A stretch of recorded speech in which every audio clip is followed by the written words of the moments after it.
सर्वप्रथम वास्तव में मुझे बहुत ही गौरव का अनुभव हो रहा है, ऑनर का अनुभव हो रहा है, क्योंकि इस मणिपा संघ के संस्थापक खिम्बो संगे लोडे जी केंद्रीय उच्च विद्यालय शिक्षा संस्थान में जब मैं भी छात्र हुआ करता था, आप भी वहाँ छात्र के रूप में अध्ययनरत थे और आप वहाँ से आचार्य की परीक्षा उत्तीर्ण करने के बाद वास्तव में यदि मैं अपने संस्थान के इतिहास को पीछे मुड़ करके देखता हूँ तो हमारे संस्थान से कई छात्र विद्वान चिंतक निकले हैं और उन लोगों ने अपने अपने समाज में बहुत महत्वपूर्ण काम किया है। उसमें मैं देखता हूँ तो वास्तव में संगे लोडे रिम्पोचे जी ने, छंछे रिम्पोचे जी ने जो अपने क्षेत्र में दूर दराज जो परंपरागत से बुद्धिस्ट तो थे लेकिन बौद्ध धर्म के संबंध में बहुत ज़्यादा जानकारी नहीं थी, उनके अंदर बौद्ध धर्म के प्रति जो जिज्ञासा पैदा किया और बौद्ध धर्म में प्रवृत्त करके पिछले 33 सालों से न्यूने का आयोजन कर रहे हैं। न्यूने का आयोजन करते हुए लोगों को पुण्य अर्जित करने, पुण्य संचित करने का जो महत्वपूर्ण काम कर रहे हैं, ऐसा हमारे संस्थान से कोई दूसरा व्यक्ति नहीं है। मैं समझता हूँ आप उसमें सर्वोत्तम हैं, इसलिए वास्तव में तहे दिल से मैं आपको नमन करने चाहता हूँ, वंदन करने चाहता हूँ। व्यक्ति का जीवन 70, 80 साल या 90 साल होता है, उसके बाद कोई इस दुनिया में रहता नहीं है। यदि कुछ रहता है तो वो ये महान बाबों ने, महान व्यक्तियों ने अपने क्षेत्र में किस प्रकार का संस्कार, किस प्रकार का परंपरा, किस प्रकार का दर्शन चिंतन की स्थापना की, उससे मनुष्य का जो है महत्व या वैल्यू जो है देखा जाता है और व्यक्ति जो है अमर हो जाता है। चीता 70-80 हैं लेकिन उसको उसके मृत्यु के पश्चात भी लोग याद करते हैं, स्मरण करते हैं। यही एक प्रकार से दुर्लभ मानव जीवन की प्राप्ति का एक प्रकार से उद्देश्य या गोल होना चाहिए। आज मैं देखता हूँ आपकी जो ये मणिपा परंपरा है, ये न्यूने की जो परंपरा है, दीर्घ काल तक सैकड़ों हजारों वर्षों तक निरंतर चलते रहेगी। ये निरंतर प्रवाह में होगा, निरंतर चलते रहेगी। जब जब भी न्यूने होगा तो तब तब खेर रिम्पोचे संगे लोडे जी का स्मरण होगा। यही मनुष्य का एक प्रकार से जीवन का जो है एक प्रकार से मूल्य है। इसलिए इनके योगदान में आप लोगों ने भी समय समय पर जो अपना तन मन धन से जो योगदान दिया है वो भी एक स्मरणीय रहेगा। जहाँ तक मैं इतिहास को देखता हूँ, बौद्ध धर्म यदि दुनिया में फला फूला है और फल रहा है, फूल रहा है, तो इसके पीछे तथागत बुद्ध का योगदान तो है ही है। तथागत बुद्ध का कंट्रीब्यूशन तो है, इसमें दो राय। लेकिन अशोक जैसा महान सम्राट, महान राजा, कनिष्क हर्षवर्धन जैसे पाला डायनेस्टी के राजा, गुप्त काल के जो बौद्धों के राजा थे, उनका यदि सहयोग सपोर्ट नहीं रहा होता तो बौद्ध धर्म फलता फूलता नहीं। इसी प्रकार मैं प्राय कहता हूँ, बौद्ध धर्म के प्रचार और प्रसार के लिए जिस प्रकार साइकिल का 2 पैडल होता है, साइकिल के 2 पहिए होते हैं, वो पहिया, पहला पहिया संघ है, भिक्षु है, मोंक है जो लीड कर रहे हैं, लेकिन दूसरा पहिया आप लोग हैं, उपासक और उपासिका। बिना आपके योगदान से साइकिल नहीं चल सकता है, साइकिल आगे नहीं बढ़ सकती है। इसका योगदान आपको देना है यदि बौद्ध धर्म दर्शन को इस संसार में रहना है, समाज में रहना है, तो इसके लिए जो है आपका योगदान भी बहुत महत्वपूर्ण है। इस चीज़ को आप लोग समझिएगा। आप इतिहास में देखते हैं, जब जब राजाओं ने बौद्ध धर्म को सपोर्ट किया, उस समय बौद्ध धर्म बहुत फला फूला।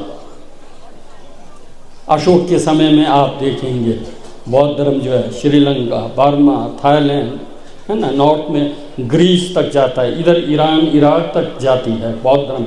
ऐसा फला फूला था राजा सम्राट अशोक के सहयोग से। वहीं आप बाद में देखेंगे राजा कनिष्क के समय में संपूर्ण भारतवर्ष बौद्ध में था, बौद्ध हो गया था। दुनिया से, चाइना से, जापान से, कोरिया से, श्रीलंका, बर्मा से लोग दूर दूर से अध्ययन के लिए भारतवर्ष में आते थे, नालंदा में आते थे, विक्रमशिला में आते थे अध्ययन के लिए। बौद्धों का ये केंद्र रहा था। भारत का स्वर्ण युग जो है बौद्धों के काल में रहा था। एक प्रकार से एक समय में संपूर्ण एशिया बौद्ध में, चाइना क्या, जापान, कोरिया क्या, पूरा एशिया, संपूर्ण एशिया। इसलिए बुद्ध को लाइट ऑफ एशिया कहते हैं। संपूर्ण एशिया में बौद्ध था। वो क्यों था? क्योंकि उसको सपोर्ट करने वाला राजा महाराजा लोग थे, इसलिए बौद्ध धर्म जो है फला और फूला। वहीं आज देखते हैं दुनिया में बौद्ध धर्म का बहुत प्रचार प्रसार हो रहा है। आप जाइए यूरोप, अमेरिका, ऑस्ट्रेलिया, बौद्ध धर्म का प्रचार प्रसार हो। मुझे इंग्लैंड जाने का अवसर मिला, मैं अमेरिका में गया था। मैंने देखा न्यूयॉर्क सिटी में ही 35 बुद्धिस्ट सेंटर है। एक बार इंग्लैंड में जाने का अवसर मिला। इंग्लैंड छोटा जैसा देश है, अगर आप यात्रा करेंगे तो 8 घंटे में पूरा कवर हो जाएगा, लेकिन वहाँ 95 बुद्धिस्ट सेंटर है। बुद्धिस्ट सेंटर, उसमें थेरवाद भी है, जापानीज जैन परंपरा भी है, तिबेटन परंपरा भी है, अनेक परंपराएं हैं, लेकिन बौद्ध परंपरा जो है इस प्रकार दुनिया में आज बौद्ध धर्म का प्रचार प्रसार हो रहा है। हम लोग तो परंपरागत से बुद्धिस्ट हैं ना, हम लोग तो जन्मजात बुद्धिस्ट हैं। इसलिए हमको अपने धर्म के प्रति आस्था, विश्वास, उसके प्रचार प्रसार के लिए काम करना चाहिए। बौद्ध धर्म बहुत ही साइंटिफिक धर्म है। बौद्ध धर्म कोई अंधविश्वास पर डिपेंड नहीं करती है, साइंटिफिक है बौद्ध धर्म। बुद्ध स्वयं कहते हैं ना, तापा छेदा निक्षा स्वर्ण पंडिता परीक्षा गृहो मत वचंतु कौरव। बुद्ध कहते हैं कि जिस प्रकार सुनार सोने को आग में जला करके, काट करके, रगड़ करके वेदर ये सोना सही है कि नहीं है जांच करता है, तभी वो लेता है, ठीक उसी प्रकार बुद्ध ने कहा, जो मैंने कहा आप लोगों को उसको जो है आप विश्लेषण कीजिए, आप एनालिसिस कीजिए, आप जांच पड़ताल कीजिए और आप अपने अनुभव के आधार पर देखिए कि बुद्ध ने जो कहा क्या वो सही है या गलत है। यदि आपको लगता है कि बुद्ध ने जो कहा है सही है तो पालन कीजिए, नहीं तो आप छोड़ दीजिए। बुद्ध हमें अपनी बुद्धि की पूर्ण स्वतंत्रता देती है, ऐसा धर्म कहीं दूसरे में नहीं मिलता है। सभी धर्मों में आदेश कमांड होता है। आप बाइबल को देखेंगे, आप कुरान को देखेंगे, आप सनातन का वेद को देखेंगे, वो कहते हैं कि ईश्वरीय वचन है, जो लिखा है उसको आपको फॉलो करना है, उसको आपको अनुशीलन करना है। लेकिन तथागत बुद्ध ऐसा नहीं कहते हैं। विश्लेषण कीजिए। इसलिए मैं एक एग्जाम्पल के रूप में आपको देता हूँ, उदाहरण के रूप में। जैसे सभी धर्मों में हिंसा पाप है कहते हैं। हिंसा जो है क्या है? किसी को मारना पाप है, हिंसा पाप है कहते हैं। क्रिश्चियन भी कहती है, हिंदू भी कहते हैं, मुस्लिम भी कहते हैं। लेकिन आप अगर गंभीरतापूर्वक देखेंगे तो वो मनुष्य को मारना पाप है, सिर्फ पशु को मारना पाप नहीं है। उनके अनुसार मनुष्य को मारना पाप क्यों? क्योंकि उनके प्रामाणिक ग्रंथ में जो है पशु पक्षी पेड़ पौधे सब तो मनुष्य के लिए बनाया गया है। आप खा सकते हैं, ठीक है, पाप नहीं होता है। लेकिन मनुष्य को मारना पाप है। वो क्यों? क्योंकि वो जो है ग्रंथ को प्रमाण मान करके कहते हैं, इसलिए। लेकिन बौद्धों में हिंसा पाप है, वो इसलिए नहीं कि बुद्ध ने कहा है। पाप इसलिए नहीं है कि बुद्ध ने कहा है। पाप इसलिए है कि आप जब प्राणी का हत्या करते हैं या प्राणी को पीड़ित करते हैं, दुख देते हैं, तो प्राणी को दुख होता है, इसलिए पाप है। इसलिए पाप नहीं है कि बुद्ध ने कहा है, ठीक है। इस अंतर को आप लोग समझिएगा। यदि इस चीज़ को आप समझेंगे तो आप समझेंगे कि बौद्ध और बौद्धेतर में कितना अंतर है। बौद्धों में इसलिए चींटी से लेकर बड़े से बड़े हवेल मछली तक का प्राण लेना पाप है। सिर्फ मनुष्य को मारना पाप नहीं है, अपितु क्या है? हिंसा करना पाप है। दूसरे जगह पर मनुष्य को मारना सिर्फ पाप है, बाकी कीड़े मकोड़े पशु पक्षी या उसके लिए कोई पाप नहीं। ये प्रयोजन, इससे भी अंतर आप देख सकते हैं। इसी के साथ मैं जोड़ करके ये थोड़ा समझाने चाहूँगा, बौद्धों और बौद्धेतर में क्या अंतर है। बुद्धिस्ट और छिपा में हम लोग अपने को क्या कहते हैं? नंगबा कहते हैं, ठीक है ना। नंगबा कहते हैं कि नहीं कहते हैं? शायद जानते होंगे नंगबा। फिर दूसरे धर्म वाले को हम लोग क्या कहते हैं? छिपा, चिरोल्पा। नंगबा और चिरोल्पा में अंतर क्या है? नंगबा का अर्थ है अंतर्मुखी होकर के। बौद्धों के अनुसार व्यक्ति जो है क्यों दुखी है, क्यों पीड़ित है? क्योंकि वो पाप कर्म करता है, इसके चलते है ना, इसलिए है। तो बौद्धेतर में अगर देखेंगे, क्योंकि इस संसार को ईश्वर ने बनाया, गॉड ने क्रिएट किया है, क्रिएटर है, वहाँ सृष्टि करता है। व्यक्ति से स्वयं से शक्तिशाली कोई बाहर बैठा है, कोई ओमनिपोटेंट है, कोई ओमनिसेंस है ना, सर्वज्ञ सर्वशक्तिमान वहाँ बैठा है। हमको उसके शरण में जाना है, वो जो चाहेगा वो हमको करेगा, ऐसा मान्यता है। बाहर पर निर्भर रहते हैं। लेकिन बौद्धों में ऐसा नहीं है। बौद्धों में अंतर है। सेमनी किनी सेम की जितेंद्र नुत की जितेंद्र सेमनी किनी सेम की जितेंद्र नुत की सिंधु, अभी शब्द सेमनी किनी सेम की जितेंद्र नुत की जितेंद्र सिंधु ना सको समझन समझा ले केवल रसों। अर्थात यह है कि क्या है, बौद्धों के अनुसार ये दुनिया में विविधता है, वो जो है क्या हमें अपने अपने कर्मों के अनुसार है, अपने अपने कर्मों के अनुसार विविधता आई है, ना कि किसी ने रचा है। इसलिए दुख का कारण हम स्वयं हैं। हमारे अंदर राग है, हमारे अंदर द्वेष है, क्रोध है, ईर्ष्या है, लालच है।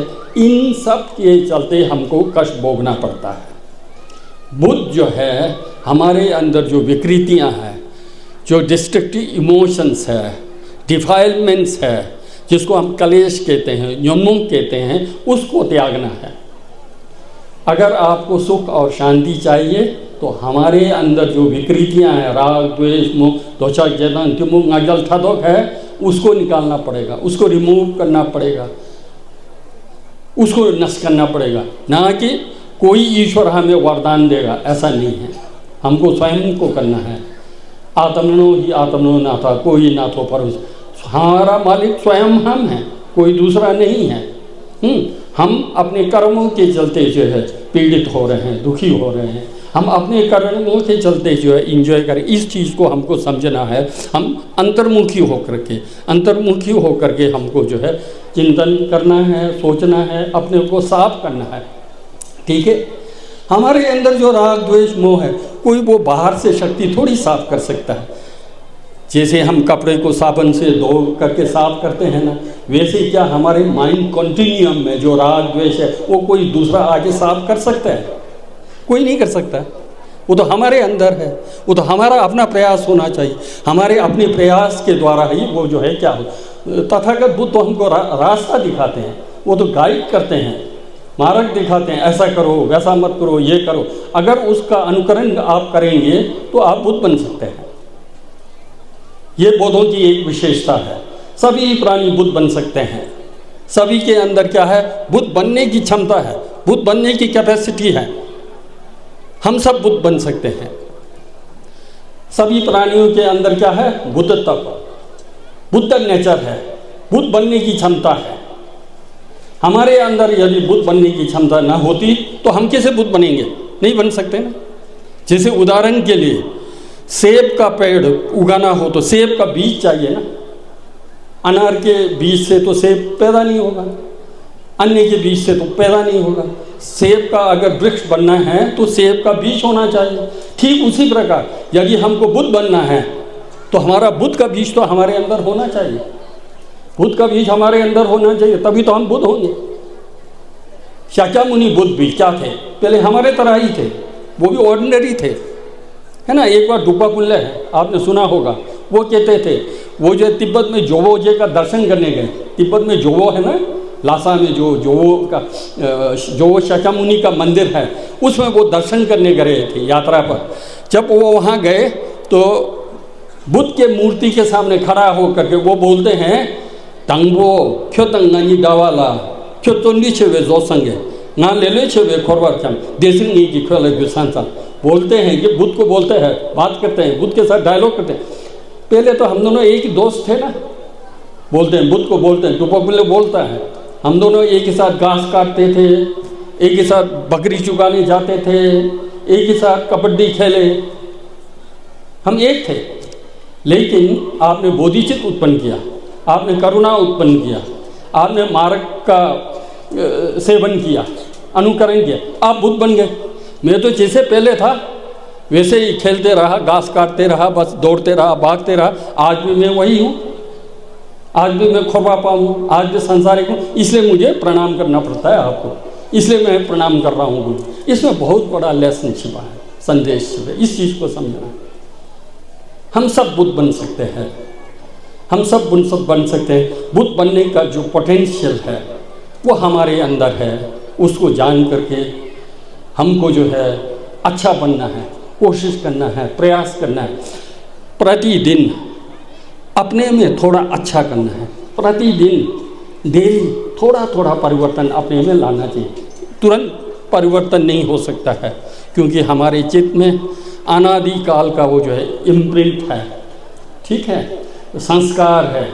इतना जल्दी नहीं चलेगा, धीरे धीरे धीरे धीरे, लेकिन प्रतिदिन थोड़ा स्मरण तो करना चाहिए। ये राग द्वेष मोह जो है विकृतियां हैं, इससे हमको मुक्त होना है, हमको अच्छा आदमी बनना है, हमको ईमानदार बनना है, हमको दूसरे के दुख में सहयोगी बनना है। ये तो सोचना चाहिए, धीरे धीरे सोचना है, धीरे धीरे तो वो उसका विस्तार होते जाएगा। हमारा चित्त हम जैसे सोचते हैं वैसे होता है। चित्त के अंदर वो शक्ति है, जैसे आप सोचेंगे वैसे आप होते जाएंगे। इसलिए आप अपने चित्त के अंदर अच्छे विचारों को आने का कोशिश कीजिए, अच्छे विचार आए, अच्छा मेरा व्यवहार हो, ये करना चाहिए। यदि मैं अपना व्यक्तिगत रूप से अनुभव बताऊं, मैं सवेरे उठते समय, मैं जब सुबह उठता हूं ना, सुबह उठता हूं तो तुरंत अपने को चेहरे से गुमशिक करता हूं। सुबह जब मैं बिस्तरे से बाहर निकलता हूँ तो मैं अपने को चेनर्जिक विजुलाइज करता हूँ और ओम मनी पादमे हूँ, ओम मनी पादमे हूँ रिसाइट करता हूँ, माने पढ़ता हूँ 21 बार। और मैं सोचता हूँ कि आज दिन भर मुझे देखकर किसी के अंदर भी बुरा भावना ना हो, उल्टा भावना पैदा ना हो, ये मैं सोचता हूँ। और मैं सोचता हूँ कि आज मेरे अंदर किसी के प्रति भी, किसी दूसरे के प्रति राग द्वेष ईर्ष्या उत्पन्न ना हो, ये मैं प्रेयर करता हूँ। 21 बार ओम मनी पादमे हूँ, ओम मनी पादमे हूँ करके पढ़ के मैं अपना जीवन का शुरुआत ऐसा करता हूँ। ये प्रयास करना चाहिए। ये कोई बहुत ज़्यादा हमको जो है खर्चा करने की आवश्यकता नहीं, कष्ट उठाने की आवश्यकता नहीं। क्या है इसमें?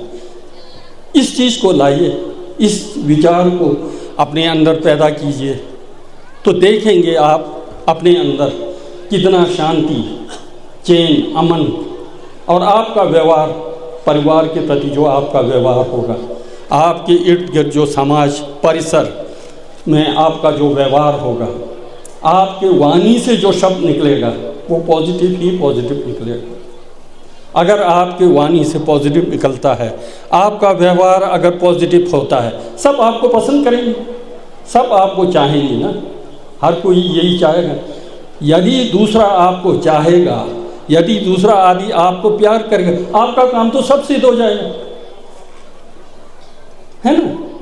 तो इसको करना है, ये आसान है, इसको प्रयास करने। ये क्योंकि हमारे अंदर ये संस्कार नहीं है, इसलिए थोड़ा होता नहीं है। इसलिए हमको ये आप लोग प्रयास कीजिए एक बार। फिर उसके साथ साथ फिर मैं क्या करता हूँ, फिर मैं जब ब्रेकफास्ट करता हूँ तो ब्रेकफास्ट करते समय सुबह डिटेल में करता हूँ, मैं छुपा करता हूँ 5 मिनट रुक करके। संगे को, चंगचुक सिम्पा को, हिदम को, छोक्यों को, सुंगमा को, युला जिदा नैदा को, सबको मैं जो है ओपनिंग करता हूँ। उसमें क्या समय लगेगा? 5 मिनट का तो समय है। टेबल पर सजाया और आंख बंद किया और बुद्ध बोधिसत्वों को याद करते हुए ऑफर कर रहा हूँ, सोचिए। और इसके फल से जो दुनिया में जितने भूखे प्यासे हैं उनको भी भोजन मिले, ये सोचो। ये तो करुणा पैदा होगा ना। आप तो मनीपा लोग हैं। मनीपा का अर्थ क्या है? करुणा है ना। निंजे होना चाहिए ना, निंजे पैदा करना चाहिए। सिर्फ मैं मनीपा बोल के थोड़ी होगा, नहीं ना। तो करुणा पैदा करना है, तो उसमें दुनिया में कितने भूखे प्यासे लोग हैं, उनको भी भोजन का अवसर मिले, ये सोचिए। और इस भोजन को खा करके, इस ब्रेकफास्ट को ले करके जो अंदर एनर्जी पैदा होगा, जो अंदर ऊर्जा पैदा होगा, वो पॉजिटिव हो, अच्छे हो, कल्याणकारी हो, नीला फेंके हो, अच्छा हो। ये सोचने में क्या है, क्या खर्च हो रहा है? यही धार्मा प्रैक्टिस है। ये मैं अब करता हूँ। ब्रेकफास्ट के समय थोड़ा समय लगा करके इस प्रकार का मैं भावना करता हूँ, इस प्रकार का मैं चिंतन करता हूँ, सोचता हूँ। और साथ ही साथ मैं प्राय जहाँ भी जाए बोलते रहता हूँ, आप लोगों को भी मैं बोल ही लेता हूँ। जब चाय का कप पीता हूँ तो मैं मैदान में जब लोगों का धर्म प्रवचन करता हूँ तो कहता हूँ, चाय का कप का इतिहास को समझना चाहिए। रुक करके, चाय की पत्ती कहाँ से आई? आपके टेबल के ऊपर जो चाय का कप है ना, उस कप में चाय का पत्ती कहाँ से आया, आपको चिंतन करना चाहिए, आपको सोचना चाहिए। मैं ये कहता हूँ, जब चाय का पत्ती के बारे में सोचता हूँ तो मैं दार्जिलिंग का बागान, आसाम का बागान, चाय बागान है ना, ये याद आता है। कालिम्पोंग का और कर्नाटक में ऊटी का, वहाँ बेचारे गरीब मजदूर लोग चाय का पत्ती उठा रहे हैं, धूप में, बारिश में। कोई तो मजदूर बच्चे को जो है पीठ पर चादर से बांधकर वो लोग जो है चाय का पत्ती उठा रहे हैं। कितना कष्ट उठा रहे हैं। उन लोगों के कंट्रीब्यूशन से, उन लोगों के कोशिश से प्रोसेस हो करके आपके टेबल पर चाय आया है। ये चाय का नसीब जो है उन लोगों की कृपा से है। इस चीज़ को सोचना चाहिए, उन लोगों को स्मरण करना चाहिए, उन लोगों के कंट्रीब्यूशन से, उन लोगों के प्रयास से मुझे ये चाय नसीब हुआ है। यदि आप ऐसा सोचेंगे तो उनके प्रति करुणा अपने से पैदा होगा, उनके कष्ट को समझेंगे, उनके ऋण को समझेंगे तो आपके अंदर करुणा तो अपने से आएगा। जब आप बाहर जाकर के कोई मजदूर या कोई गरीब देखेंगे तो आप सोचेंगे कि इनके चलते तो हमारा एग्जिस्टेंस है, इन मजदूर के चलते तो ये बिल्डिंग बना है, इस मजदूर के चलते तो जिस रोड पर मैं चल रहा हूँ, भाग रहा हूँ, दौड़ रहा हूँ, इंजॉय कर, उनके द्वारा किया गया है। उनको स्मरण करना चाहिए, उनके कृपा से, उसमें तुम्हारा क्या योगदान है। यद्यपि ये हम सब लोग तो यही सब काम करते हैं, तो मैं ये जो है जब सारनाथ मेरे में विद्वान स्कॉलर लोग आते हैं, बाहर से आते हैं, उनको बोलता हूँ मैं, है ना, ऋणी समझना चाहिए, ऋणी भाव दूसरे के प्रति। तो ये भाव उसी प्रकार गन्ने को लें, उसी प्रकार दूध को लें। देखिए ना, एक कप चाय में कितने लोगों का योगदान है। इस कंट्रीब्यूशन को हमको स्मरण करके सबके प्रति थुपजे छे ऋणी, थैंक्स का भाव होना चाहिए। हम जो कपड़े पहने हैं दूसरों ने बनाए हैं, हम जो खा रहे हैं दूसरों ने प्रोड्यूस किया है, सब कुछ दूसरों ने किया, हमने क्या किया दूसरों के लिए। इस चीज़ को सोचना, सेल्फ सेंटर्ड एटीट्यूड नहीं होना चाहिए। हमारा क्या अस्तित्व है, हम एक है तो हम क्या कर सकते। मंगू में अगर आप एक होते क्या रह सकते हैं, है कि नहीं। अगर एक हो आप कैसे रहेंगे। ये दूसरे लोग हैं ना, इसलिए हैं, इसलिए दूसरों से प्यार करना सीखना, दूसरों का ऋणी भाव पैदा करना सीखना चाहिए। तो दूसरों के प्रति आदर का भाव रहनी चाहिए। अगर ऐसा करते हैं तो मनिपा करुणा का विस्तार होगा, करुणा फैलेगा, आपके अंदर शांति आएगी, परिवार के अंदर शांति आएगा, समाज के अंदर शांति आएगा। ऐसा मेरा मानना है, ऐसा कीजिएगा। और आप लोगों ने पिछले दिन सोजोंग किया, बहुत ही महत्वपूर्ण है। नहीं, सोजोंग का अर्थ ही क्या है, सोवा, सोवा का अर्थ होता है पुण्य ऐड करना है ना। पुण्य का योगदान है, पुण्य को जोड़ना है, पुण्य को जोड़ना है। और जोंगवा का अर्थ क्या है, प्यूरिफिकेशन करना है ना। हमारे अंदर जो पाप कर्म होगा, विघ्न बाधाएं जो, उसको जो है धोना है, शुद्ध करना है, जोंगवा करना है, परिशुद्ध करना है और पुण्य का संचय करना है। तो पुण्य का संचय करने के लिए सामान्य जनता के लिए न्यूने से बढ़कर कुछ नहीं है। न्यूने वास्तव में बहुत अच्छा साधना है। न्यूने करते समय देखिए, आप जब छक करते हैं तो क्या है, शरीर से किया गया सब पाप नष्ट होता है। इसका आपको भावना करना चाहिए। शरीर के द्वारा संपन्न किया गया जो भी पाप होगा, शरीर के द्वारा क्या होगा, हिंसा किया होगा, चोरी किया होगा, व्यभिचार किया होगा, उन सब अकुशल कर्म जो है नष्ट हो रहा है करके छक करते समय ये एक फ़ायदा है।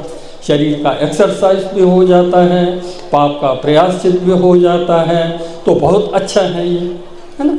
ये हर बार तो होता नहीं, साल में 1-2 बार होता है। बाकी 365 दिन तो आप जो सांसारिक कार्यों में बिल्कुल एंगेज हैं ना। कुछ समय तो आध्यात्म के लिए भी निकालना चाहिए कि नहीं निकालना चाहिए, निकालना चाहिए ना।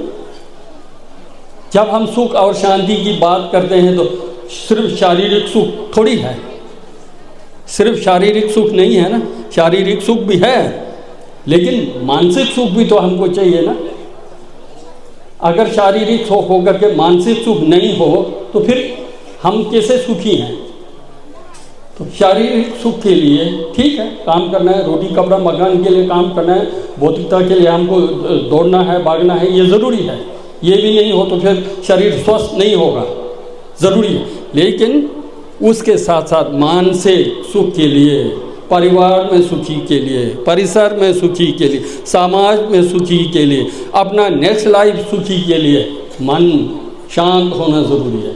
मन शांत होने के लिए क्या है, वो आपको ध्यान करना, भावना करना है, जंगजुसम गोमशिक करना है, निंजे गोमशिक करना, ये आपको करना पड़ेगा, तभी जाके आपको जो है जेन्युइन क्या होगा, सुख और शांति मिलेगी। इस संदर्भ में तो देखिए, फिर मैं थोड़ा भटक रहा हूँ। तो छठ करने से शरीर से संबंधित पाप नष्ट हो, फिर वाक से संबंधित है ना, वो जवान से संबंधित। आप लोग साइलेंस रहते हैं 24 घंटा, है ना, मौन रहते हैं, तो उससे क्या है, वाक से, जो वाक के द्वारा जो झूठ है और जो चुगली करते हैं, हम यहाँ की बात वहाँ, वहाँ की बात यहाँ, है ना, दोस्तों को हम बांट देते हैं, परिवारों को तोड़ देते हैं, मित्रता को तोड़ देते हैं, कितना कितना पाप करते हैं हम लोग, है ना।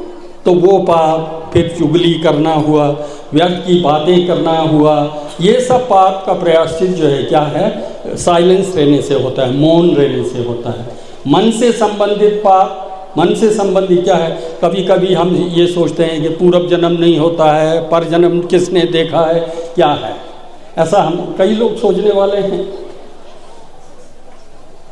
जो है वो सब कुछ दिखाई थोड़ी देता है ना, जो है वो दिखाई देना ज़रूरी होता है, कोई ज़रूरी नहीं होता ना, जो है वो ज़रूर। देखिए, हो सकता है इस ज़मीन के नीचे जो है सोने का खान हो सकता है इसके नीचे कुछ मिनरल्स हो, दिखाई तो नहीं दे रहा है, आप ये नहीं कह सकते हैं कि इसके नीचे नहीं है। ठीक उसी प्रकार अगर आप ये सोचते हैं नेक्स्ट लाइफ किसने देखा इसलिए नहीं है, ये तो शायद गलत है ना।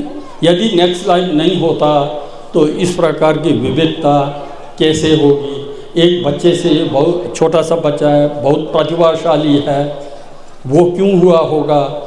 एक जो है जन्म होने पर ही करोड़पति अरबपति हो जाता है, जन्म होने मात्र से।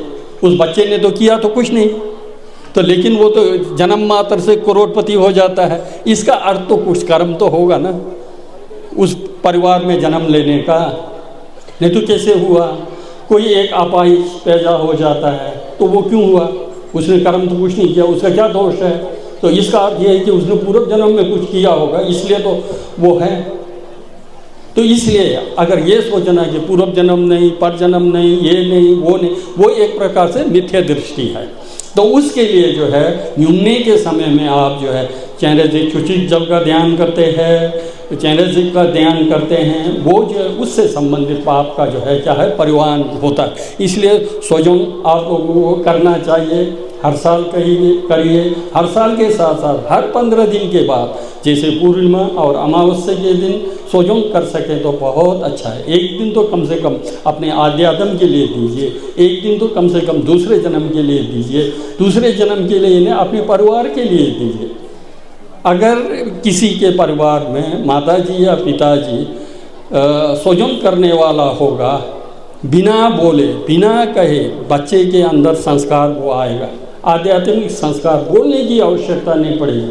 माता क्या कर रही है, सोजों कर रही है, तो उसके मन में, उसके मन मस्तिष्क में बैठ जाएगा कि आध्यात्म का सार सीड जो है बैठ जाएगा। जब वो आगे बढ़ेगा, बड़ा बनेगा या कोई अधिकारी ऑफिसर या कुछ भी बन सके, उस समय भी उसके मन के अंदर ये संस्कार होगा कि यार हाँ, माता जी हर 15 या अमावस्या के दिन छोटे श्राइन रूम में जा कर के ये करती थी करके संस्कार तो रखोगे। अगर आपने अपने बच्चे के अंदर अच्छा संस्कार किया सोजों करके तो कितना महान काम किया, ठीक है ना। इस दृष्टि से भी आप लोग सोजों या इसको जो है करिएगा, ये मेरा रिक्वेस्ट है। और फिर कितना है समय, 2 है, ओके। तो फिर अब मैं थोड़ा बुद्धिज़्म का जो सार है, थोड़ा 4 आर्य सत्य पर भी मैं कहने चाहूँगा आप लोगों को। तथागत बुद्ध ने जो सारनाथ में उपदेश दिया था, उनका जो पहला उपदेश था, प्रथम उपदेश था, तथागत बुद्ध ने कहा कि ये संसार क्या है, दुख है कहा था। अब इसको आप लोग सोचिएगा, दुख है कि नहीं है। हमारे साथ समस्या ये है, हम क्यों आध्यात्म, हम क्यों क्षय नहीं करते हैं। क्षय नहीं करने का कारण जो है, हम ये संसार दुख है नहीं जान पा रहे हैं, ये संसार दुख है नहीं समझ रहे हैं। यदि हम ये समझें कि ये संसार दुख है तो ज़रूर हम क्षय का आचरण करेंगे। जैसे कि हम हॉस्पिटल में क्यों जाते हैं, बीमार होते समय जाते हैं ना, डॉक्टर की खोज क्यों करते हैं? बीमार हो गए, आपको स्वस्थ होना है, इसलिए डॉक्टर की खोज करेंगे, इसलिए आप हॉस्पिटल की खोज करेंगे और दवा दारू करेंगे। जब तक आप बीमार होते नहीं, ना डॉक्टर की खोज करते हैं, ना हॉस्पिटल की खोज करते हैं, ना दवा दारू की खोज करते हैं। ठीक उसी प्रकार हम लोग इस संसार को दुख नहीं जान पाए, इसलिए हम क्षय नहीं करते हैं। इसलिए दुख को जानना ज़रूरी है, दुख को जो है जानना बहुत ज़रूरी है।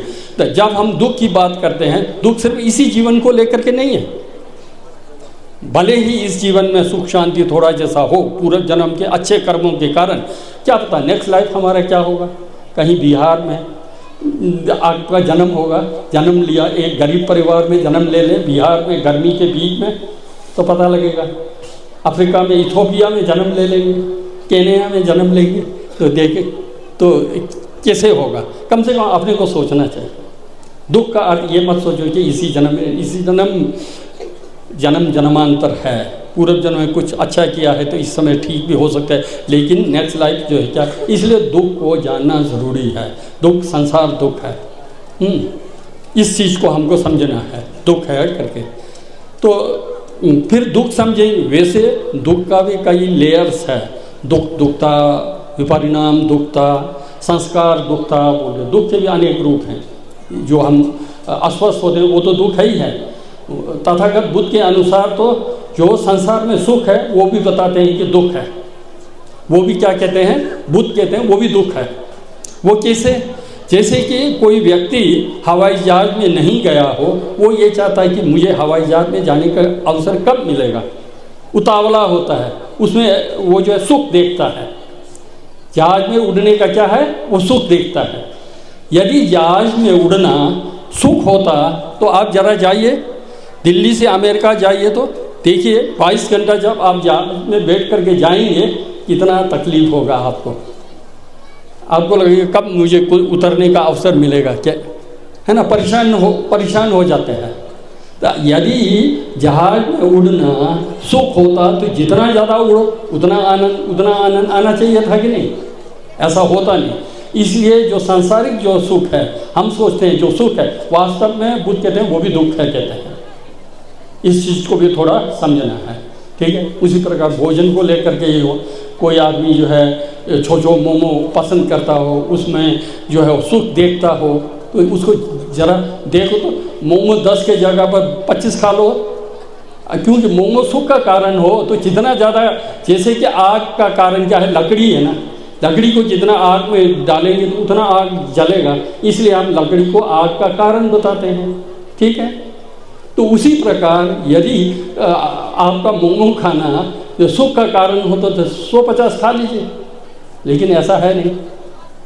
इसलिए जो हम सुख सोच रहे हैं वास्तव में सुख नहीं है, वो हमारी चाह है। उस चाह को जो कुछ समय के लिए जो कंट्रोल करने मात्र को हम सुख समझ बैठते हैं, वास्तव में क्या है? सुख नहीं है। इसलिए बहुत ज़्यादा सांसारिक जो सुख के लिए दौड़ना नहीं है। ये भी मैं अपने बच्चों को कहता हूँ ना, कभी कभी हम कपड़े पहनते हैं ना, ये मेरा ये जो चादर जो है 150 रुपये का है, ठीक है, काफ़ी है 150 रुपये का चादर, आवश्यकता इसको फुलफिल कर रही है। अगर मैं ये सोचूं मैं तो प्रोफेसर हूँ, अरे मेरे को तो ये तो ब्रांडेड चाहिए, ये कैसे 150 रुपये पहनने का, तो लोग क्या कहेंगे। अगर ऐसा मैं सोचूं और इसको जो है 5000 वाला चादर लेने भेज जाऊं, उसी प्रकार जूता को लेकर के, अरे 2000 का जूता पहन के कैसे जाओगे, तुम प्रोफेसर आदमी हो, है कि नहीं। तुमको तो 10,000 वाला 15,000 वाला 10,000 15,000 या 2,000 जूता का क्या होता है? कंकड़ पत्थर से बचना, धूप गर्मी से बचना, इतना पर तो हमारा ज़रूरत था, वो तो फुलफिल हो रही थी। लेकिन हम क्या करते हैं? हम शारीरिक रिक्वायरमेंट पर भी, जो हमारा शारीरिक डिमांड होता है, उस पर भी हमारा माइंड जो डोमिनेट होता है। हमको ये चाहिए, हमको वो चाहिए, ऐसा होना चाहिए, अमुक ने ऐसा पहना है तो हमको भी, ये सब करते जाएंगे तो इसका तो कोई एंड होता ही नहीं। तो इसको भी थोड़ा चिंतन कीजिए, विचार कीजिए। जब भोजन पानी करना है, 50 रुपये का भोजन से आप जो है अपना पेट भर सकते हैं, तो 5 स्टार में जा कर के 5,000 क्यों देंगे? क्यों देंगे? अनावश्यक है। उस 5,000 का आप बहुत अच्छे जगह पर प्रयोग कर सकते थे। ज़रूरतमंद की आप सेवा कर सकते थे, उससे क्या होगा। इस चीज़ को भी शारीरिक जो रिक्वायरमेंट होता है उसको भी अपने सीमा पर रखना चाहिए, ना कि ये चाहिए वो चाहिए करते बढ़ते जाए। उसका कोई सीमा नहीं होता है, तृष्णा का, डिज़ायर का कोई एंड नहीं होता। वो तो रूटलेस है, बेसलेस है, वो तो आपके माइंड के द्वारा क्रिएट किया हुआ है, ये चाहिए चाहिए चाहिए करके है। इसलिए इस पर भी थोड़ा अगर आप लोग कंट्रोल करेंगे तो उससे क्या होगा कि आपके जीवन में सुख और शांति, आप उसमें कंपटीशन में नहीं दौड़ेंगे, है ना। कंपटीशन में नहीं, बुरा कंपटीशन में नहीं दौड़ना, अच्छे में अच्छा काम। इसने इतना डोनेशन किया तो हम इतना डोनेशन करेंगे, है ना। इसने इतना यूँ नहीं किया तो हम डबल करेंगे। इसमें आप कंपटीशन भले ही करिए, ठीक है। तो अन्यथा सांसारिक बिल्डिंग बनाने में, मोटर कार लेने में बहुत ज़्यादा भगदड़ नहीं होना चाहिए, ऐसा जैसा लगता है। मेरा अपना अनुभव है, घर में भाई साहब ने जो है लगभग 12-13 कमरे का कमरा बना के रखा हुआ है। हमारे वहाँ तो कोई कर्मचारी भी है नहीं कि जो भी रेंट पर ले लें। बना के 1982 में बनाया है, अब तो पुराना भी पड़ रहा है, कोई बैठने वाला खाली पड़ा हुआ है। अब क्यों बनाया, 12 कमरे का वो बिल्डिंग क्यों बना के रख दिया। वो ऐसे ही तो नहीं बना होगा, फिर मज़दूरों को उसने काफ़ी चीट किया होगा, बहुत कुछ किया होगा, ऐसा आसानी से थोड़ी बना होगा, नहीं। तो अनावश्यक ऐसा लोग बनाते हैं। इस पर भी लोगों को जो है थोड़ा चिंता, जितना आवश्यकता है आप क्यों कर रहे हैं, अनावश्यक क्यों है। ये तो तृष्णा तो डिमांड करेगा ही। आपका मंगू में है तो बोलेगा कि आपको एक दार्जिलिंग में चाहिए, फिर बोलेगा सिलीगुड़ी में चाहिए, फिर बोलेगा दिल्ली में चाहिए, फिर बोलेगा एक कलकत्ता भी चाहिए, फिर उससे बढ़ेंगे तो बोलेगा हांगकांग में भी चाहिए। जाके बनाते रहिए, उसमें कितना दिन रहेंगे आप, उसके लिए आपने कितना भ्रष्टाचार में लिप्त होकर के आपने बनाया है, उसका यूज़ क्या हुआ। इन सब चीज़ों को भी आपको यदि नंगा है तो थोड़ा चिंतन करना है, विचार करना है। जो भी आपने बनाया है, जिस दिन आप यहाँ से चले जाएंगे ना, दोबारा आपका जन्म मंगू में नहीं होगा, निश्चित है। तो दोबारा आप मंगू में नहीं आएंगे। अभी हैं, है ना, बस अभी भर है कि जिस दिन मृत्यु होगी मंगू के नहीं है, कहीं दूसरे जगह के होंगे, है ना। इसलिए बहुत ज़्यादा जो है चिंता नहीं करना चाहिए। मैं तो परिवार में भी बोलता हूँ, मैं ये भी अनुभव सुनाता हूँ आपको। आज से 40 साल पहले की बात है, मेरे परिवार में 12 लोग थे। आज से 40 साल पहले मेरे घर में जो 12 लोग थे, दादी, दादा, माताजी, पिताजी, बहनें, भाई, हम लोग जो एक बुआ भी थी, अने नन थी, हम लोग 12 लोग थे। आज 40 साल के बाद मैं जब घर में जाता हूँ तो घर में 12 लोग हैं, अभी 12 लोग हैं, लेकिन वो सब नए, ना दादाजी हैं, ना दादी जी हैं, ना माता जी हैं, ना पिताजी हैं। बहनें कहीं शादी करके दूसरे गांव मेरे में है। एक भाई है तो भाई ने शादी किया कहीं दूर से, फिर उनका 3-4 बच्चे हैं, बच्चों का भी आप पोता, मैं तो दादाजी हूँ तो पोता भी है। वहाँ 12 है, 12 लोग उस घर में हैं जो 40 साल पहले थे। आज भी वहाँ 12 है, लेकिन वो 12 जो सब नए हैं। ऐसे स्थिति में मैं अब उस घर को मेरा मेरा मेरा के करके रहूं तो कहाँ रहा। वो तो सब तो नए हैं, वो तो नए आए हैं, तो मैं कैसे उनके लिए मैं अपना अपना समझ करके क्यों पाप का काम करूं, क्यों गलत काम करूं। जो मैं करूंगा उसका फल तो मुझे ही भोगना होगा ना, कोई दूसरा तो भोगेगा नहीं। ये स्थिति है वास्तव में संसार की स्थिति जो ये है। वहीं तो मैं अपने लिए ये प्रश्न भी करता हूँ, जन्म से पहले वो घर मेरा नहीं था, जब मैं उस घर में पैदा नहीं हुआ तो वो घर मेरा नहीं था। जिस दिन पैदा हुआ वो घर मेरा हुआ, और जिस दिन मैं मर जाऊंगा वो मेरा घर नहीं है। तो ऐसे स्थिति में हमको जो है इसका अर्थ ये नहीं है कि गारोवार मत देखो, देखना है ईमानदारी के साथ देखना है, सच्चाई के साथ देखना है, सच्चाई को फॉलो करना है। ये सब आप लोग चिंतन कीजिएगा, मनन कीजिएगा। फिर मैं थोड़ा भटकते जा रहा हूँ, कभी 4 आर्य सत्य की बात करता हूँ तो कभी कभी फिर, क्योंकि ना हम और आप मिलते जुलते हैं, है ना। दुख की बात यह है कि मैं नेपाली नहीं जान पा रहा हूँ, जबकि मेरा चेहरा नेपाली की तरह ही है, आप लोगों की तरह ही है। मेरे को नेपाली जानना चाहिए था, नेपाली नहीं जान पा रहा हूँ, इसलिए मुझे हिंदी में बोलना ज़रूर पड़ रहा है। बोलते समय फिर मैं सोच रहा हूँ दर्शन की बातें करूं, चिंतन ये करूं वो करूं, तो हम आप तो एक ही लगभग सोसाइटी के, समाज के लोग हैं, एक प्रकार के बैकग्राउंड के लोग हैं, तो हमारी जो समस्या है क्यों ना उसी पर भी बोला जाए। इसलिए ये सब बातें मैं इसलिए कर रहा हूं। वो दर्शन वाले में थोड़ा छूटते जा रहे हैं, जो इसका कारण ये है, ठीक है, इसका कारण ये है।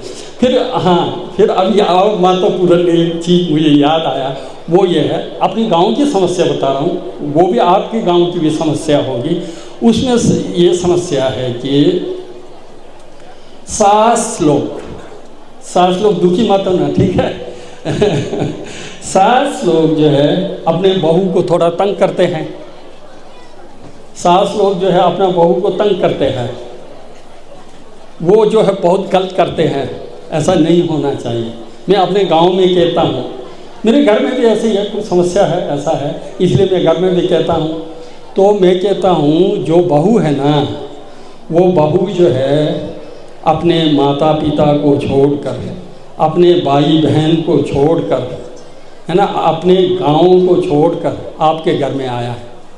देखिए उसका त्याग, आपके बहू का त्याग देखिए, सब कुछ छोड़ करके आपके घर में, नए घर में आया है, नए घर के सास ससुर को अपना माता पिता बोल रहा है, ये कम है, सब कुछ त्याग करके आया है।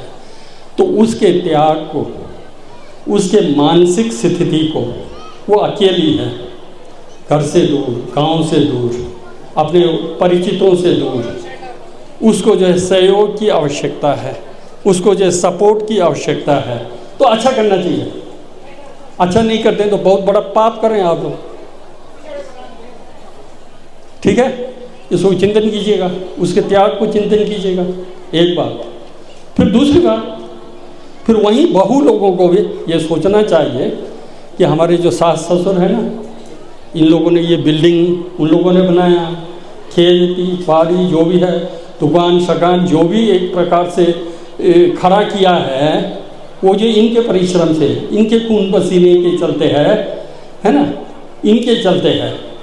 तो इसलिए इनको दर्द ज़रूर होगा, कभी कभी नुकसान होता है, कुछ होती है तो उनको पीड़ा होगी, ज़रूर होगा, उनको नुकसान ज़रूर होगा। तो इस समय पर वो गाली देंगे, उसको तो एक्सेप्ट करना है, ज़रूर गाली देंगे, क्योंकि दर्द है, क्योंकि उसमें तो आपने अभी तक 1 रुपये का काम नहीं किया, एक पत्थर भी नहीं जोड़ा है ना, उसमें तो आपका योगदान नहीं है ना सिर्फ। तो इसलिए उनका योगदान है, उनके योगदान को स्मरण करते हुए उनको रिस्पेक्ट देना बहुत ज़रूरी है, उनको भी रिस्पेक्ट दीजिए, क्योंकि वो घर तो आपका होने वाला है। जब सास ससुर जी नहीं रहेंगे तो उसके मालिक तो आप हैं, आपके बच्चे उसके मालिक होने जा रहे हैं। तो इसलिए थोड़ा बर्दाश्त तो करना होता है ना, नहीं, इस चीज़ को भी समझिए। ये भी हमारे गाँव वेर में थोड़ा बहुत समस्या है, इसलिए जब मैं गाँव में उपदेश देने जाता हूँ, ये सब बातें लोगों को समझाता हूँ, थोड़ा समझिए, सास ससुर लोग भी समझिए, बहू लोग भी थोड़ा समझिए, चिंतन कीजिए इस पर, है ना। जब तक घर के अंदर शांति नहीं होगा, जब आप अपने माता पिता या सास ससुर को रिस्पेक्ट देने नहीं जानेंगे, तो फिर क्या जानेंगे, फिर क्या होगा आपका, फिर कैसे आप आध्यात्मिक है, कैसे आप छुपा है। सबसे पहले तो घर के अंदर सुख शांति चैन अमन तो घर के अंदर होना चाहिए। घर के अंदर सुख शांति और चैन अमन नहीं है तो फिर समाज में सुख शांति कैसे आएगी। तो उसका दारोमदार दायित्व जो है क्या है, आप पर है, परिवार के सदस्यों पर है। इस चीज़ को भी आप लोग जो है स्मरण करिएगा, और फिर बच्चों के अंदर अच्छा संस्कार डालने के लिए छुनमे मेरे युंछत मेरे करते हैं, बच्चों को भी साथ लेते जाओ, उनसे भी कराओ, ये भी करिएगा, और बच्चों को एजुकेशन दीजिएगा, अच्छा एजुकेशन दीजिएगा। अभी यहाँ पर आपने कहा, निश्चित रूप से हमारे संस्थान में वेलकम है। 8th पास होने के बाद जो है हमारे संस्थान में आप भेजिए पहले शुरू में, क्योंकि संस्थान में एडमिशन लेने के लिए त्रिविधि भाषा जानना ज़रूरी है। जब तक तिब्बती भाषा नहीं जानेंगे, क्योंकि हमारा वहाँ पर टीचिंग लर्निंग जो मीडियम है वो तो टिबेटन है, टिबेटन के माध्यम से हम पढ़ाते हैं सिखाते हैं, तो तिब्बती जानना ज़रूरी है। इसलिए आप अपने बच्चों को, अपनी बेटियों को, आजकल बहुत जगह ननरी है, अने डसंग भी है, डावा का डसंग भी है, 8वीं तक स्कूल में भेजिए। उसके बाद जो है 2-3 साल के लिए किसी ननरी में या किसी मोनेस्ट्री में भेजिए, 2-3 साल वहाँ जा कर के तिब्बती का अध्ययन करेंगे। उसके बाद जो है हमारे संस्थान में आप भेजिए, तो फिर वहाँ 9th से शुरू होती है, आगे जा कर के MA PhD तक होता है। अगर उसमें अच्छा है, पढ़ने में अच्छा है, योग्य बनता है, तो बहुत आगे जा सकता है हमारे संस्थान से। मैंने देखा है लगभग आज तक हमारे संस्थान से 2,500-3 हज़ार छात्र ग्रेजुएट हुए होंगे। दुनिया के हर क्षेत्र में आपको मिलेंगे। तिब्बती संस्थान से निकले हुए छात्र जो है दुनिया के कोने कोने में हैं, अपना बुद्धिस्ट सेंटर भी चला रहा है, नहीं तो भी कुछ अन्य काम कर रहे हैं, तो बहुत सारे ऐसे हैं। इसलिए उसके लिए जो आप लोग अपने बच्चों को शुरुआत में मिडिल स्कूल तक तो आपके यहाँ गांव में जो स्कूल होगी उसमें ज़रूर भेजिए, ज़रूर पढ़ाइएगा, है ना। शिक्षा ही है, जब तक शिक्षा नहीं है तो फिर वो तो पशु के सदृश है। एजुकेशन होना बहुत ज़रूरी है, शिक्षा होना ज़रूरी है। शिक्षा है तो विद्या कहते हैं ना, विद्या से अज्ञानता नष्ट होती है, विज्ञान से सभी प्रकार के गरीबी से मुक्ति मिलती है। शिक्षा नहीं है तो हम गरीब का गरीब बने रहेंगे, शिक्षा नहीं है तो हम परेशान का परेशान रहेंगे, है ना। इसलिए विद्या होना जरूरी। आप लोग अपने बच्चों को ज़रूर स्कूल में भेजिए, फिर मोंक बनाइए, फिर नन बनाइए, फिर उसके बाद हमारे संस्थान में भेजिए, फिर शास्त्रीय आचार्य बन करके बहुत आगे तक जा सकते हैं। मैं जो भी अपने तरफ से प्रयास हो सकता है मैं करूँगा, निश्चित रूप से मैं आश्वासन देने चाहता हूँ। आप लोग भेजिए ना, ठीक है। एक बात तो, और दूसरी बात जो मोनेस्ट्री वाला BTI वाला आपने कहा, वो तो इसी साल 2 साल पहले जो बुद्धिस्ट टिबेटन इंस्टीट्यूशनों के लिए जो एड दिया जाता था उसका एक प्रकार से अधिकारी जैसा बना दिया था। तो नोडल ऑफिसर मेरे ऑफिस हमारे पास है, लेकिन फिर बाद में अभी तक पूरा का पूरा हमारे हाथ में अधिकार दिया नहीं है। जबकि मैंने पहले जब हमसे कहा गया कि आपको रन करना है टिबेटन इंस्टीट्यूट को, उसी समय हमने कहा था कि जो उसमें एक्सपर्ट कमेटी होगा वो हम गठन करेंगे, क्योंकि मुझे अनुभव है, मैं उसमें कई सालों से काम कर रहा हूँ। तो उसमें जो विशेषज्ञ होते हैं तो वो अपना ही बस व्यवस्था करके चले जाते हैं, है ना। तो इसलिए मैंने ये अपना सजेशन रखा था कि विशेषज्ञ चुनने का अधिकार भी हमारे संस्थान को दीजिए। यदि ऐसा होता है तो हम ईमानदारी के साथ जांच जो है उन्हीं विशेषज्ञों को चुन करके सही जगह पर जो सहयोग है, सहायता है, वो पहुँचेगा करके मैंने तो रिक्वेस्ट करा था, लेकिन वो अभी तक संभव नहीं हुआ है। अगर फ्यूचर में ऐसा होता है तो ज़रूर हम देखेंगे। बाकी तो क्योंकि मैं तो हिमाचल को देखता हूँ, सिर्फ विशेषज्ञों में कह रहा हूँ, एक्सपर्ट कमेटी में मैं हिमाचल का, आसाम का तो हूँ नहीं, आसाम का तो दूसरे लोग आते हैं, अरुणाचल का दूसरा आता है, वेस्ट बंगाल वाला दूसरे हैं। तो इस प्रकार के अलग अलग वो हैं एक्सपर्ट लोग, जो वही जो है वो करते हैं, किस मोनेस्ट्री को कितना अनुदान देना है वही तय करते हैं। वो पेपर हमारे पास नहीं आता है पहले तो। अभी 2 वर्ष पहले से हमारे यहाँ आने का था, लेकिन इधर फिर बंद हो गया, इसलिए मैं ये कह नहीं सकता हूँ कि आगे क्या होगा। तो ऐसा ही जैसा है तो क्या करूँगा, आई लोग का डिसर्व है तो और क्या बताऊं, है ना। कुछ ऐसा ही है। वैसे बौद्ध धर्म तो बहुत गंभीर है, अगर बौद्ध धर्म पर बोलने चाहूँ तो बहुत सारे बोलते रहने से बोलने का काम है, लेकिन हम लोगों को वही चाहिए जो प्रैक्टिकल हमारे से हो सकता है। देखिए मैं अंत में यही आप लोगों से रिक्वेस्ट करूँगा, माने अच्छा पढ़िए, माने, है ना, माने चैनल, माने क्या है, निंजे है। अध्यात्म का जो आधार जो है निंजे है। यदि व्यक्ति के अंदर निंजे है, सब कुछ गुण अपने से आते रहेगा। निंजे जो है एक प्रकार से राजा की तरह है। राजा जहाँ जहाँ भी जाएंगे, मंत्री संतरी अधिकारी सब उसके पीछे पीछे भागेंगे, जाना पड़ता है, दौड़ना पड़ता है, जाते हैं। ठीक उसी प्रकार जिस व्यक्ति के अंदर जो है निंजे होगा तो छे का गुण सब अपने से आते रहेगा। निंजे ज़रूरी है ना। निंजे के लिए चाहे कोशिश करो, माने रिसाइट करो, तो घर में शाम को परिवार एक समूह में मने जप करें तो उससे क्या है, वातावरण में शांत होगा। बाहर ये जो विघ्न तत्व हैं, पैशाची शाजा राक्षस जैसा, वो भी आपको अटैक नहीं कर सकेगा। वहाँ पर मने का साउंड, मने का वाइब्रेशन वहाँ से जाएगा, वहाँ जो है किसी प्रकार का बाधा भी नहीं पहुँचाएगा। घर में शांति भी उससे रहेगी, है ना। काम भी आपका सफल हो। अगर परिवार में सुख और शांति है, सभी काम सिद्ध होते रहता है। अगर परिवार के अंदर शांति और सुख नहीं है तो कोई भी काम संपन्न होता नहीं है ना। इसलिए परिवार में शांति की स्थापना ज़रूरी है। शांति के लिए मने पढ़िए, चैनरजिक वंशी करिए। हर समय अपने को चैनरजिक भावना करना है, हर समय चैनरजिक, खाते पीते उठते बैठते चैनरजिक, या चैनरजिक जो अपने सिर पर हैं, जा रहे हैं आ रहे हैं, जहाँ कहीं भी है चैनरजिक चैनरजिक चैनरजिक के साथ आप एक हो करके रहिए, तो आपका जो भी मनोकामना फुलफिल होगा। किसी भी प्रकार की समस्याएं नहीं आएगी, मुक्त हो जाएंगे। यानी अंत में पुनः खिम्बो संजय लोडे जी का आप लोग भरपूर सहयोग कीजिएगा, है ना। इतना आपको अच्छा मास्टर मिले हैं। ये अपने बारे में सोचते नहीं हैं, सिर्फ अपने समाज के बारे में सोचते हैं, सिर्फ अपने सोसाइटी के बारे में सोचते हैं, अपने लिए कुछ नहीं सोचते हैं। आजकल गुरुजी लोग बहुत ऐसा दुर्लभ है, अपने लिए ज़्यादा सोचते हैं, समाज के लिए ज़्यादा नहीं सोचते। आपका गुरु ऐसा नहीं है, समाज के लिए सोच रहे हैं, है ना। और फिर समाज में एकता होनी चाहिए, है ना। ये भारतीय कुछ संस्कृति टाइप का है ना, विदेशों में ऐसा नहीं है। विदेश जाति पाति से फटा हुआ नहीं है, भले ही वाइट ब्लैक कुछ थोड़ा बहुत हो सकता है, उसके अतिरिक्त नहीं। भारतवर्ष में ऐसा है कि कई प्रकार की जातियां हैं, कई प्रकार की वर्ण व्यवस्था होने के कारण जो है ना, एक जाति के लोग आपस में सहयोग कर देंगे, दूसरा वाला आपको नहीं करेगा, दूसरा वाला नहीं करेगा। आपको सहयोग जो है आपका ग्रुप ही करेगा। अगर गोरखा ग्रुप है तो गोरखा ग्रुप ही गोरखा ग्रुप को सहयोग करेगा, दूसरा नहीं करेगा। इसलिए जो संगठित होना ज़रूरी है, सुख दुख में हर समय अपने को जो है एक प्रकार से इमरजेंसी लाइट की तरह होना चाहिए।